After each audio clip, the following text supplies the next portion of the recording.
I'd like to nominate Mary Ellen Goodwin for chairman. I second.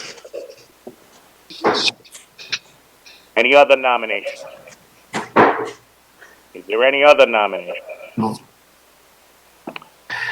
So everybody, is there anybody who objects to Mary Ellen Goodwin being chairwoman? No, I vote for Mary, Senator Goodwin as chairwoman, so. Congratulations, Mary Ellen. For vice chair, is there any nomination for vice chair? I would like to nominate William O'Brien, Representative William O'Brien, for vice chair. I'd like to second that. Thank you. Is there any other nominations for vice chair? Any other nominations for vice chair? All in favor? Aye. Everybody? Aye. Aye. Aye. Aye. Congratulations, William O'Brien, for vice chair. Any nominations for secretary? Mr. Chairman, I'd like to nominate and continue our good fortune here to nominate Senator Frankie Cohen. And It's a heavy second lift. the I think he's nomination. up to the job. Oh, my senator, by the way. He Yeah. does a great job here in North Travis. You're lucky to have him. And I close the nomination. Is there any other nominations for Nope. secretary? Close the nominations. I close the nominations. Is there any objection to Cohen being secretary? Any objection? Everybody okay? It's great. Congratulations, Thank you. Frank Cohen, Senator. And Mary Ellen, the gavel is now yours. Thank you, Mr. Chairman, and thank you, members of the commission, for your support. Thank you, Mr. Director. Mr. Director, I'm having a hard time bringing up the agenda, but I know usually the first item is financial updates. Is that correct? If we go with that. Yes. Agenda till I can find it, that'd be great. Okay, great. Thank you, Madam Chairwoman and members of the committee.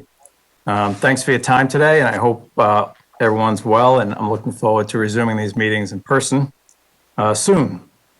On behalf of the leadership team at Lottery, I'd like to welcome everyone, and especially two new members, Representative Kennedy and Senator Murray. So at about 2 o'clock today, you should have received a presentation and a sales report. And so we focus really on the presentation. Can everyone see this presentation? Yes. Yes. Oh, there we go. Okay. So Madam Chairwoman, there's the agenda, and we'll go right into the financial update. Okay. All right. As of January 31st, the net revenue is approximately $1,448,000 behind the November rec or the budget, what was budgeted for fiscal year 21. We've transferred $119.4 million to the general fund. The estimate was to transfer $120.9 million, so we have a variance of about $1.4 million or 1.2%. Our instant ticket sales have been strong, very strong. We're up 21.4% over last year. We've really been doing some heroic efforts to keep these sales strong. So around Christmas time, we set up a phone number and we set up same day sales, kind of like Uber Eats. And so we had people or retailers could call us and we would get their tickets there the same day as long as they called before 2 o'clock that day. We've also been doing a lot of marketing and promotion on the lottery side.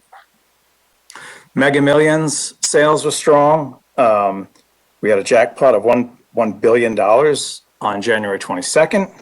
And $1 billion is still a lot of money.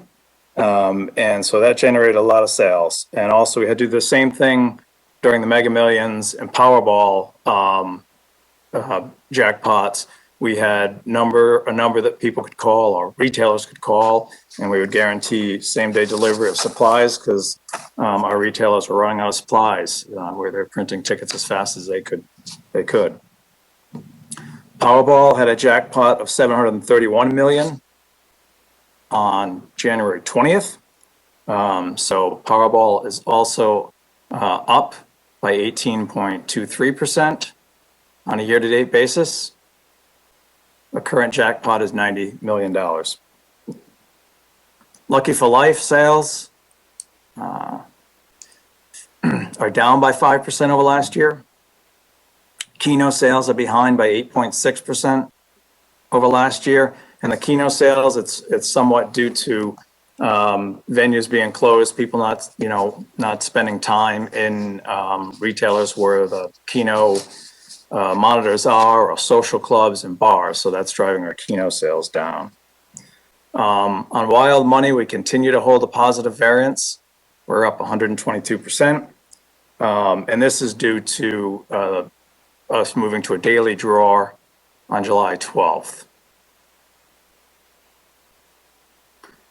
Our numbers game is up 6.17%.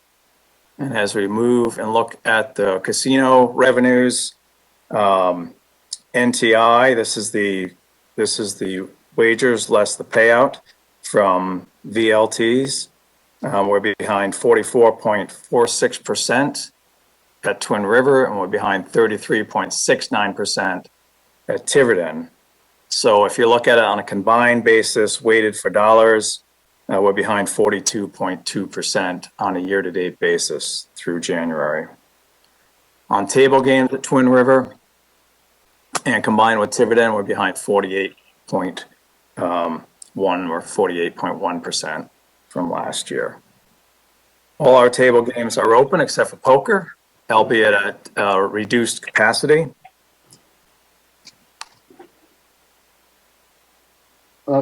Director, Yes. I have a quick question. Sure. Do you know when the casinos, both Tiverton and Twin River, are going to open their hotels again? Part of your downfall there is you got Connecticut and you got Mass with their hotels open. Yes, I'm aware. And maybe, Craig, do you have any insight? I do not have insight into that. Craig Schoolis, might you have insight into that? Yes, Senator and Director, thank you for the question. It's twofold. The biggest issue we're facing right now is there's still a travel restriction for Massachusetts residents to enter Rhode Island. So they have to go through a pretty extended quarantine period, and that is, for the most part, the groups that we like to attract is most likely to come to the hotel. So until that travel ban is 100% lifted, it makes it a little bit problematic for us to do this. And then second of all is just the overall safety. I know a lot of hotels, the larger hotels in Providence, I believe the Omni and the Graduate among them, are currently not open. So we're weighing it, and Joe in Tiverton and I up here in Lincoln, we review it at the start of every month. I would like to think maybe it's in the near future, but I couldn't tell you a date, sir. Great, thanks, Craig. Senator, does that answer your question? It does. I'm not happy about it because I see people traveling to boat spots with no restrictions. And this has been going on while our great governor had us closed down also. So I can see why we're losing money. Another question while we're on money. If you hit a jackpot at any casinos, it's $1,200 or over, where you have to, they question you whether you want sales tax or, income tax taken out or not. I had somebody that hit, I guess, the number for 5,000, and I guess they come to the lottery to collect, and there was no ask whether they wanted income tax or not. So what's the difference between the dollar amount, the casino jackpot, or hitting a numbers jackpot? So I'll have maybe finance help me out with that one, but I believe it's very straightforward with lottery. It's over $600 or above, and you have income tax withheld. And I think it's more complex with casino wins. But I wasn't too concerned about casinos because I remembered what questions before about that. My concern was a person told me, he said, yeah, I went in and collected the 5,000 and never asked if I wanted my taxes taken out. So I'll look into that. That should not be. But it's Dan. That is an IRS rule that we're required to follow for the federal government. You're not allowed on lottery withholdings to ask. It is required by the federal government. Where casino gaming is classified differently from lottery winnings, and they're allowed the $1,200 rule to ask whether they want it withheld or not. So can I follow up on that, Madam Chair? Madam Chair, may I follow up? Of course, Senator. I'm sorry. Yes, of course. Knowing that, the person then walks out with no slip, just the check for $5,000, correct? No, there is a W-2G attached to the check. No, there was none attached, he told me. That's why I was concerned. No, it's attached. It is not physically possible to print it out of our system without the W-2G attached. All right, I'll follow up with him tomorrow, and then I'll get back to the director. Okay. Yeah, we appreciate it. Thank you. Thank you. Okay. So moving on to Sportsbook. This is a good story. So for the first 7 months of the fiscal year, the accrual rate or the handle or the wagers is approximately 22% higher than the first 7 months of last fiscal year. So we took in $193 million in fiscal year 21 year to date versus $159 million in fiscal year 20. Sorry, forgot that dollar sign there. Book revenue, which is basically the wagers less the amount of payout for people who won. Book revenue for the current fiscal year is $21 million, which represents a 38% increase over last year. So $15.2 million this year through January 31st. I'm sorry, $15.2 million through January 31st last year versus $21 million this year. The hold for the first 7 months of this fiscal year was 10.88%. So the hold is the percent. This percentage is if you take the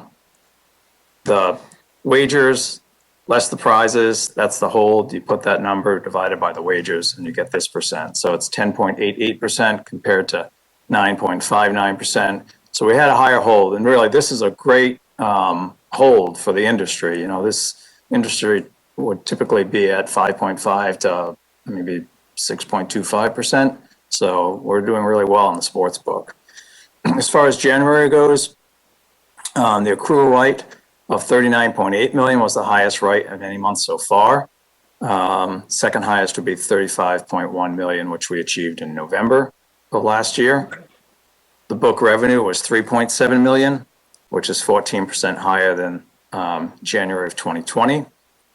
And the primary sports wagered in January were football at 42% and basketball at 44%. And these include both college and professional sports.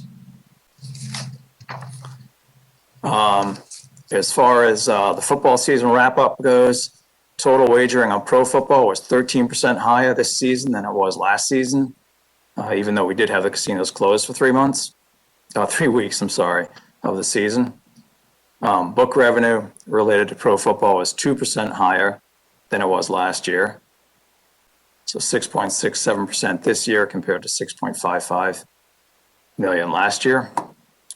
And there were 5 pro football weeks with negative holds, including Championship Sunday and Super Bowl Sunday. So the negative weeks were primarily due to the Buccaneers. So there's still a lot of fans up here betting on the Buccaneers. As far as the Super Bowl goes, including bets on the game itself and future bets. So future bets are bets that were made, well in advance of the game. There was approximately $6.5 million wagered on the outcome of the Super Bowl. Tom Brady and the Buccaneers won the game, as everyone knows, and we took a loss on the game. So on the bets themselves, there was $326,000 lost, and then from future bets, we took another $801,000 of losses. So in total, we lost, about 1.1 million on the game. And just an interesting note, for if you want to bet on the Super Bowl for next year. The Bucks are the early season favorites, currently at 8-1 odds, while the Patriots are at 31 odds. Any questions on the sports book?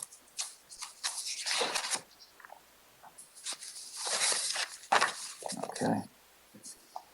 As far as facilities go, here's a look at the Tiverton NTI, so VLT, revenue in, prizes out, and NTI a profit. So for the week ending February 20th this year, we had an NTI of $1,696,000. Last year during the same week, we had an NTI of $2,352,000. So we're down about 27.87% from the same week last year. However, I will point out that when we met in November, this variance right here, this 27.87%, was running at 37%. So more people are coming out. As far as maximum usage on the VLTs, this Sunday was the day before a holiday. You wouldn't typically see the maximum usage on a Sunday, but you can see that the maximum usage was right here, 86, 85% between the hours of 4 and 6 in the afternoon. So you can see the maximum usage for the week down here was 86%, and that's on total VLTs available of 532. And then second most heavily used day was, or capacity day was Saturday at 85%.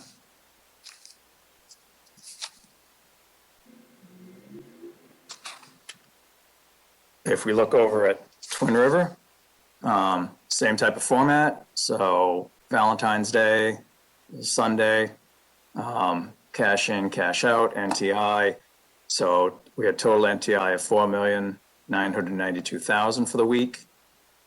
That compares to $8,739,000 for the same week the prior year.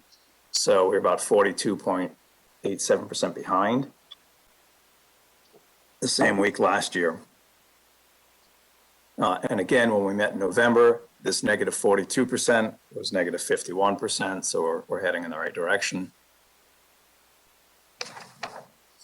And as far as facility capacity and usage goes, again, on Sunday, we had high usage in the afternoon, 72%, but over in Lincoln, the highest usage of the week was on Saturday, over at, between 7 o'clock and 8 o'clock. You can see the high usage at 75%.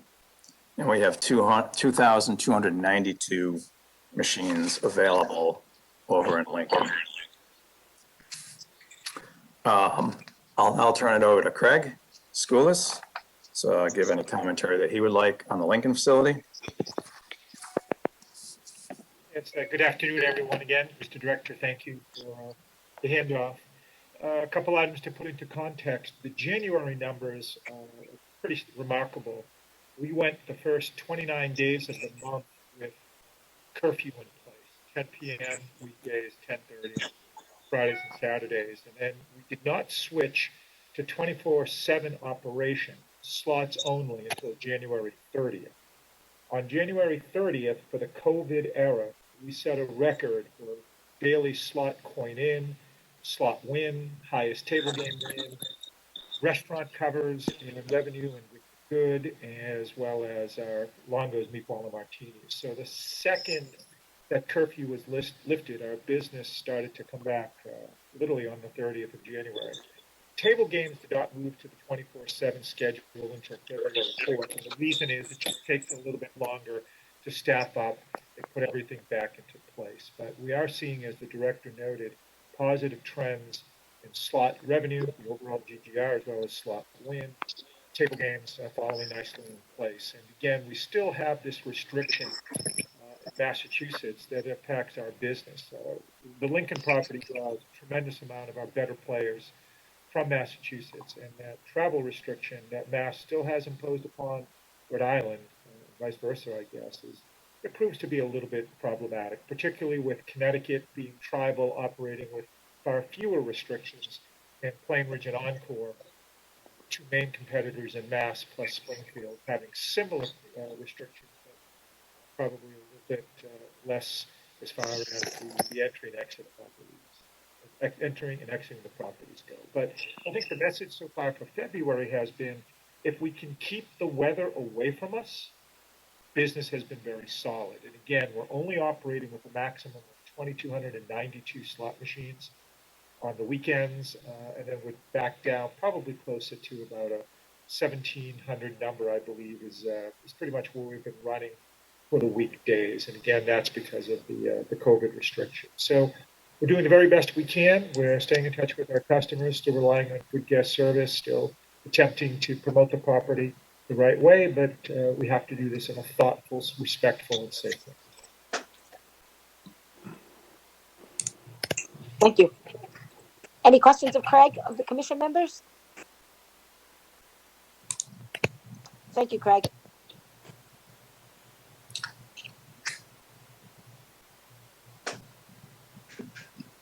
So, Madam Chair, do you want to have Joe Moore over in Tiverton Yes. give any commentary? Why don't we hear from Joe? Hi, Joe. Sure. Thank you, Madam Chairman, person, and Director. So it pretty much trending the same way as Craig just said. You know, we had closures and restricted hours, and we had to close at 10 and 10:30 on the weekends. So, but rolling into January, we probably had our best month during the COVID period for slots, and table games was right behind it. And I think a lot of it had to do with the good weather that we had, plus easing some of the restrictions. Although I will say February weather is shaping up as not as favorable. So, you know, we're still dealing with limited occupancy capacity. And in our inventory, we don't have all our inventory online yet, but as far as our inventory, we have 532 slots out of 1,000 are online. Our table games, all our table games are open, except we only have 3 positions out of 6 at each table. Our sports book is open, although it's a bet and go format, and our restaurant and food courts are open. However, our race book and our hotel still remains closed. Thank you. Thank you, Joe. Any questions of Joe? Okay, then I guess we're going to move to the marketing promotions, Mr. Director. Yes. Thank you, Madam Chair. Okay. So, few upcoming games. We have a baseball game, a $1 ticket coming out. Well, it came out February 16th. Time's flying by. Top prize of $2,000. We have a crossword game coming out. Ticket price of $2. That came out on February 16th. We have a iLottery game, Payout Peak. It came out on February 2nd. And you'll notice the top prize varies because on the iLottery games, you can bet $1 or you can buy the ticket in different denominations. So it's not set.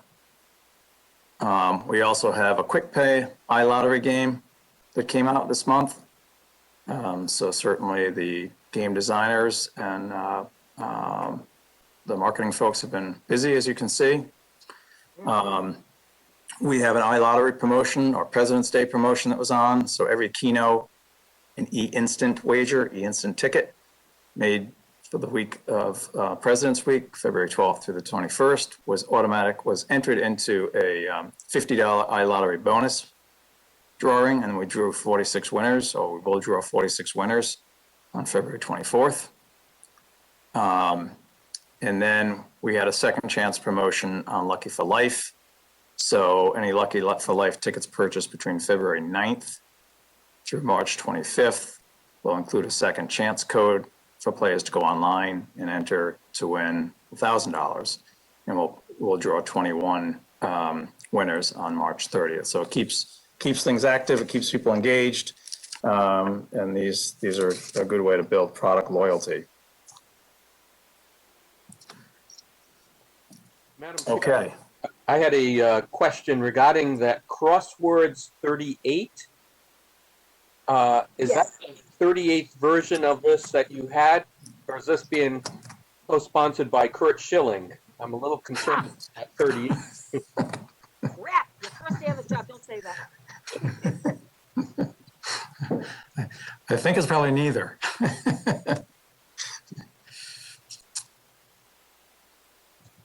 Okay, so other items. Any other updates? Just a few. First one was, I just wanted to, with your permission, Madam Chair, start to experiment a little bit with adding some additional graphics to this deck to show some historical trends that I think might be interesting. And I'll add maybe 1 or 2 per month. If people don't like them, then we can remove them. But with your permission, I'd like to just try and add my own flair to this. Sure. Sounds like a real numbers kind of guy. Yeah. A little Full bit. graphics. Yes, I know your background. We're lucky to have you, Mr. Director. Thank you. Any questions of the commission about the new graphics coming to us? Okay, hearing none. Thank you for doing that, Mr. Director. I guess that leads us Certainly. to item number 7, our adjournment. Should we pick a date for March? 3rd Monday, March 22nd? Sound good with all the commission members? Okay. Gonna guess that's okay. So then I'll entertain a motion if there's no further business to come before the commission this afternoon for adjournment. So Is there a moved. motion? So moved. Second. Thank you. It's been moved by Senators Cohen and seconded by Rep. O'Brien and Slater. Okay, hearing none, then the commission stands adjourned. Thank you, ladies and gentlemen. Thank you, Mr. Director, and all the people joining us here today. Thank you. You're very welcome. Thanks, everyone.